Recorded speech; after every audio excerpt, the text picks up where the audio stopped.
So there's this article going around. A technology journalist sells his own house, no agent, using a chatbot to basically do everything. Then he writes the whole thing up, and the takeaway is supposed to be real estate agents are going the way of the travel agent.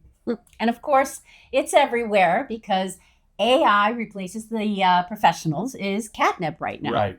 So we read it closely, and I think we have something to say. We have several things to say. Welcome to Inside Out of Kate. Okay, so let's be fair and lay it out first. We'll put a link to the piece in the description so you can read it yourself. What's the story? All right, so a guy owns a 3-bedroom ranch in the Hudson Valley. Bought it about 4 years ago for around $520,000. He and his wife are moving. Baby on the way. He's a tech journalist who covers AI for a living, and he decides, I'm going to sell this house using a chatbot instead of hiring an agent. And he does. He uses the AI to write the listing, handle the agent emails, coach him through the offers and the negotiation. He listed at $550. It gets a bidding war going, and he sells it for just over $600,000. Right, and there's one more move worth flagging now because it comes back later. During the negotiation, he asks the buyers if they'll pay their own agent's commission instead of out of their own pockets instead of him paying it. And they say yes almost instantly. Which he presents as this savvy negotiating coup. Yeah, we'll come back to that. He frames the whole thing as a win. He says he netted $90,000 plus by going agent free and predicts agents are about to become a nice to have, like travel agents. So, congratulations to him. The sale happened. Nobody's disputing that. No, but the conclusions he draws from it, that's where it falls apart. And it falls apart in about three different places. Yes. So let's start with the agents he interviewed, because this is the part that bugged me the most. Me too. He describes meeting a few agents. One of them just shrugs. Another one is leaning on his kitchen counter and goes, "You're probably going to lose money." And that's it. That's the encounter that convinces him the whole profession is useless. But here's the line that gives the game away. He tells us in his own words that he had already harbored doubts about agents before any of those conversations happened. So he walked in looking for confirmation. And he found it. That's not an investigation. That's confirmation bias in search of an article. Right. And notice what's completely missing from the whole section. At no point does he sit down with an agent and review an actual CMA, a comparative market analysis. For anyone who's listening, who hasn't been through this, that's the real deliverable. Comparable sales, price per square foot, days on market, absorption rate. It's the document where a good agent actually earns listing. And you cannot produce that from a walkthrough. Right. An agent leaning on your counter after a 10-minute tour isn't giving you a valuation. That's just an impression. Right. A tour is not an analysis. If the agents he met didn't bring a real CMA, then he either met a few weak agents or he met them in pre-listing mode before the agents, actually put pen to paper and did any of the real analysis work. Right, which happens all the time. And constantly. And from that, he concludes the entire profession has nothing to offer. That's like interviewing 3 contractors who don't show up with a quote and deciding construction is a scam. And the irony is the actual valuation question comes back to bite him, which is the whole next part. So here's the thing he doesn't fully reckon with. He listed at $550. He sold at just over $600. And at the very end of the piece, after closing, he calls up a local agent, Richard Vicini, 10 years in that market, and asks him basically, did I blow it? And what does Vicini say? He says that house is probably worth $650,000 or more. So his own expert, the one he chose to call after the fact, tells him he may have left 50 grand or more on the table. And given the level of buyer activity that he described, the expert is probably right. I mean, think about what actually happened. He lists at 550K, and within a weekend, he's got something like 20 showings and a bidding war and multiple offers over asking. That's not a correctly priced house. That's an underpriced house. When a listing sets off a feeding frenzy like that, the market is telling you the number is too low. So Vicini is saying 650,000, totally supported, given the frenzy he created, pricing it at 550,000. And the obvious question nobody asks in the article is, where was that guy at the beginning? He finds the competent agent after the deal closes to ask if he made a mistake instead of before. Yeah. To make sure he didn't. I mean, that's the whole reason you hire one. Okay, so now let's go back to that commission move, because in this light, it looks completely different. Yeah, he's so proud of asking the buyers to cover their own agent's commission, which about 12 grand, and them saying yes instantly. And he reads that as ballsy negotiating brilliance. But look at the situation from the buyer's side. Their agent likely did the work before they submitted their offer and advised, hey, this house is underpriced. It's probably worth upwards of 650,000. So they're about to get a house that's worth 650 for just over 600, and they're already 50,000 ahead. Right. So of course they'll throw in the 12,000 to keep the seller happy to lock it up. That's not out negotiating them. That's them protecting a deal that's already a steal. He mistook their good fortune for his skill. Like the 12,000 felt like a win because he didn't see the 50,000 he already handed them.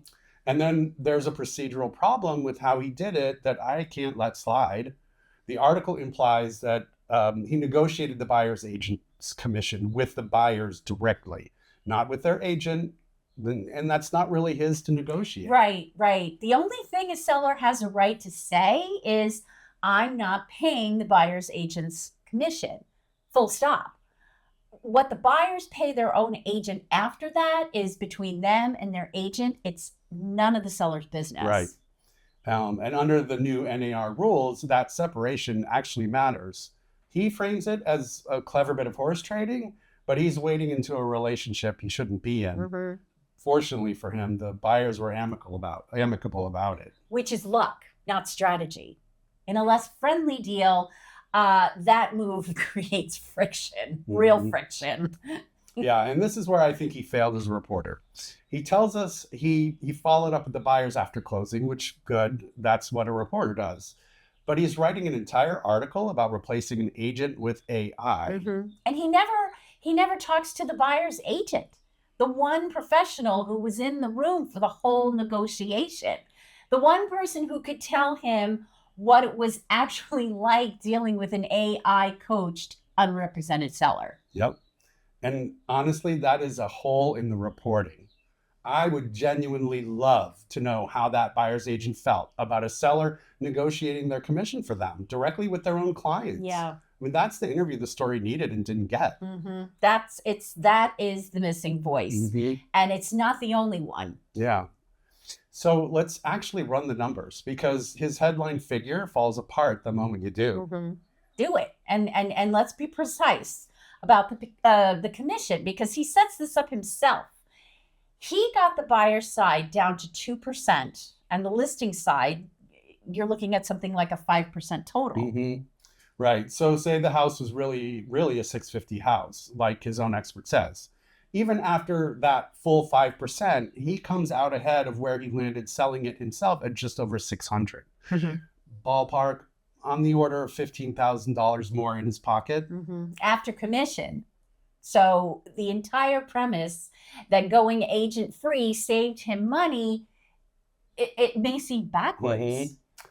And it actually may have cost him money. And that's before you count what else it cost him. The 3 weeks, the stress, the sleepless nights. Yeah, all of it. With a good agent, he makes more and he gets his life back. No hundreds of chatbot questions, no obsessive Zillow refreshing, no mood crash, no leaning on his wife and his friends to keep himself together. So, why would a smart person take the deal that makes less money and cause more stress. Yeah. Well, because for him, there was a third payout that nobody else gets. He got a story, a paid assignment, a clip for his portfolio. I mean, that's the part of the ledger that actually balances for him. And it's the part nobody else selling a house is going to have. Which is exactly the replicating problem. Right. And so that's where the whole blueprint framing breaks down. Who is this guy? He's a technology journalist. He covers AI for a living. So he's fluent with these tools in a way that most sellers are not. He knew to push back on the chat box. He knew when it was wrong. Yeah. And the article admits the chatbot was wrong about something that mattered. It told him to advertise 0% to the buyer's agent, which would have violated the NAR settlement rules and exposed him to fines. He only dodged it because the listing service flagged it, not because the AI caught it. Right. So the tool nearly walked him into a legal problem and was only saved by a non-AI safeguard that wouldn't necessarily exist for other people who would attempt this. Right. And don't forget the lawyer. I mean, one sentence, easy to miss.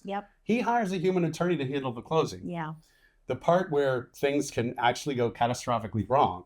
The title, the deed, the disclosures. The high stakes part. He quietly hands that to a professional and barely mentions it. That lawyer was likely doing some heavy lifting at the end of the day. That's another person I wish he'd interviewed. Oh, yeah. So the story isn't really AI replaced the professionals. It's AI helped me with marketing and the messaging. I had the expertise and some luck to catch its mistakes. And I still paid a human for the part that scared me.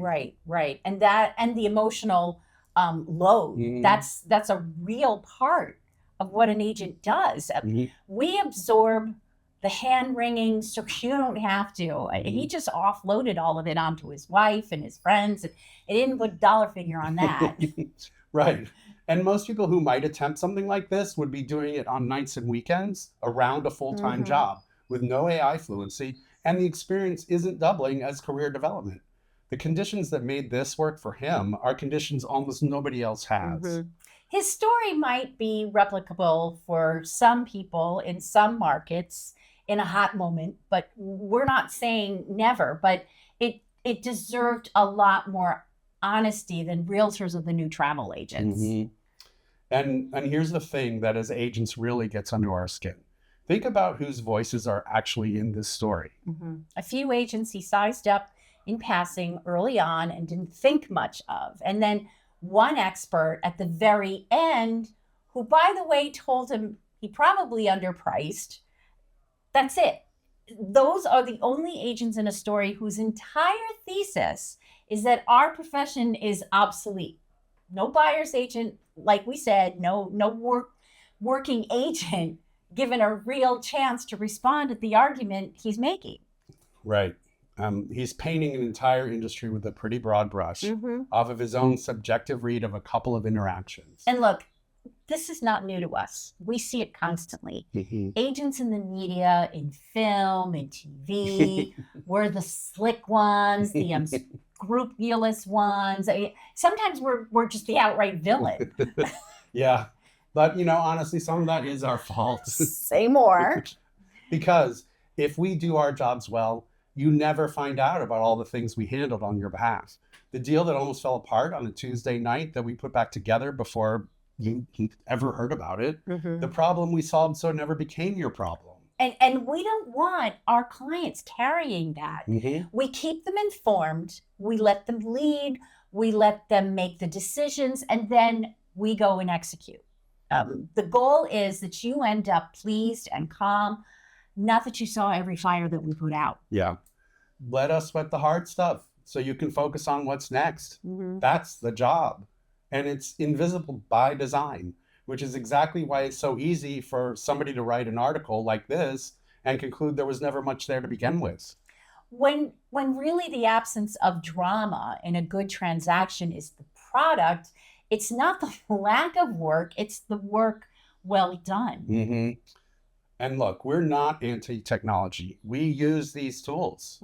They're genuinely useful for a lot of what we do. They are. I mean, this isn't a couple of agents scared of a chatbot. No, it's two agents reading an article that took one lucky sale in a hot seller's market by a guy who does this for a living and dressed it up as the end of a profession. And quietly left out the underpricing, the 3 weeks, the stress he handed to his family, and the lawyer he hired for the scary part.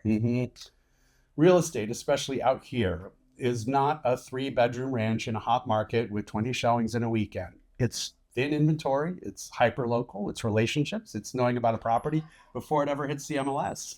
A chat box can write you a nice listing description. It cannot tell you what's about to come on the market in the West End. No, it cannot. There is a link to the article in the description. Read it yourself and tell us we're wrong. We don't think we're wrong. No, we're inside outer gate. Thanks for listening. Bye.